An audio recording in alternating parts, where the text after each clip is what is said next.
यदि किसी पार्टी का अंधभक्त है, यदि उसे किसी की दरियां बिछाने में आनंद आता है, यदि उसे कुर्सियां लगाने में आनंद आता है, यदि उसे नारे लगाने में आनंद आता है, भीड़ बनाने में आनंद आता है, तो वो व्यक्ति भी ग्राह्य है। हम उसके सोच में, उसके चिंतन में, उसके क्रियाकलाप में कोई भी परिवर्तन नहीं ला रहे हैं।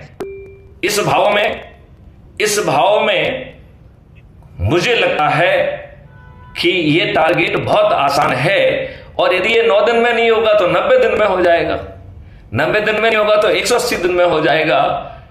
लेकिन हमसे बहुत सारे लोग पूछते हैं कि सर आप काफी समय से इसमें लगे हुए हैं, अब तक तो आप 18,000 लोगों को ही जोड़ पाए।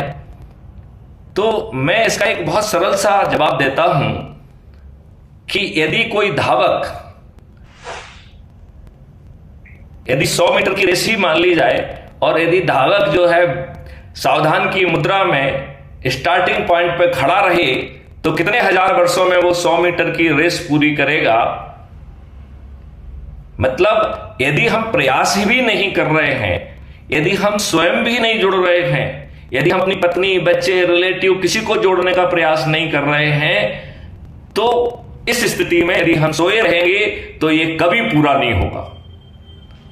लेकिन यदि बदले में इतनी सारी चीजें मिल रही हैं और सिर्फ हम प्रयास ही कर लें, बस प्रयास का कोशिश कर लें, तो आज के डिजिटल जमाने में जहां चीजें वायरल होती हैं, यदि हमारा ही ये वीडियो वायरल हो जाएगा तो ये एक दिन में भी संभव है। 1 डे,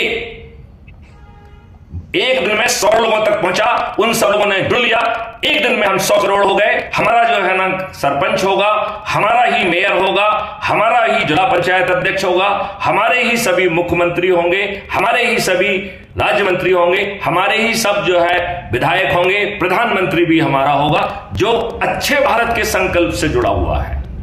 आज के दुष्ट नहीं होंगे जिन्हें जाति, धर्म, संप्रदाय और संकीर्ण राजनीतिक समीकरण के आधार पर जिन्हें चिन्हित किया गया है, ऐसे दुष्ट नहीं होंगे। हमारे आज के राजनेता और आज की राजनीतिक पार्टियां विनेबिलिटी के नाम पर उन्हें दुष्टों में, दुर्जनों में, अपराधियों में एक विनेबिलिटी दिखाई देती है। ये सभी राजनीतिक पार्टियां जीतने के लिए बहुत छोटे छोटे से जो है वही एक जैसे ही उपाय करते हैं। ये फ्री भी बांटते हैं, दारू बांटते हैं, साड़ी बांटते हैं, मुर्गे बांटते हैं, गरीबों के वोट खरीदते हैं, लेकिन उन्हें रिप्रेजेंट नहीं करते हैं। इन दुष्टों को यह कहने में लज्जा नहीं आती है कि मैं अपनी पार्टी का अदना सा सिपाही हूं। इनकी छाती फटती है कहने में कि मैं 10 लाख लोगों का प्रतिनिधि हूं, मैं उनके लिए लड़ूंगा। लिहाजा आज की दुर्व्यवस्था के लिए ये राजनेता जिम्मेदार हैं, जिन्होंने डरे हुए अंग्रेजों से साठगांठ करके अपने भारतीयों के ऊपर गुलामों के नियम कानून थोपे हैं। जिस व्यवस्था का मैं डीजी था वो 1860 के पुलिस एक्ट से गवर्न होती है, जो हर भारतीय को अपमानित करने के लिए, उत्पीड़ित करने के लिए, शोषित करने के लिए, कदम कदम कर उसको उत्पीड़ित करके हीन भावना पैदा करने के लिए बनाई गई है, जिसकी जटिल प्रक्रिया इस भाव से बनाई गई है कि न्याय ना मिले, वो बर्बाद हो जाए, जिससे उसकी हिम्मत ना हो कि वो ब्रिटिश साम्राज्य के विरुद्ध खड़ा होकर कुछ कह सके। मैं पुनः अपनी वाणी को यहां विराम देता हूं। आप लोगों की कोई परीक्षा हो, प्रश्न हो तो उसका स्वागत है। बहुत सुंदर प्रस्तुति सर, बहुत सुंदर। हम संकल्प लेंगे, हम रविवार को देते हैं ना? जी, रविवार को संकल्प लेना है, रोटेशन के आधार पर लेना है, और एक ऐप के माध्यम से जुड़ना है जो पारदर्शी तरीके से ये 6 मेरिट लिस्ट बना रहा है।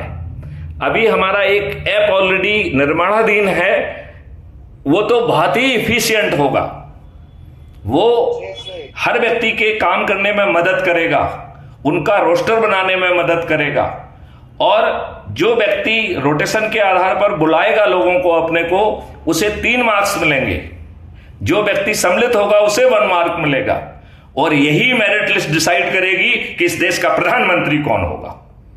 और जो एक उसकी रिफाइनमेंट प्रक्रिया है, यदि इस देश का प्रधानमंत्री दुष्ट भी बन जाएगा तो भी वो गड़बड़ी नहीं कर पाएगा। क्योंकि उसमें अकाउंटेबिलिटी होती है।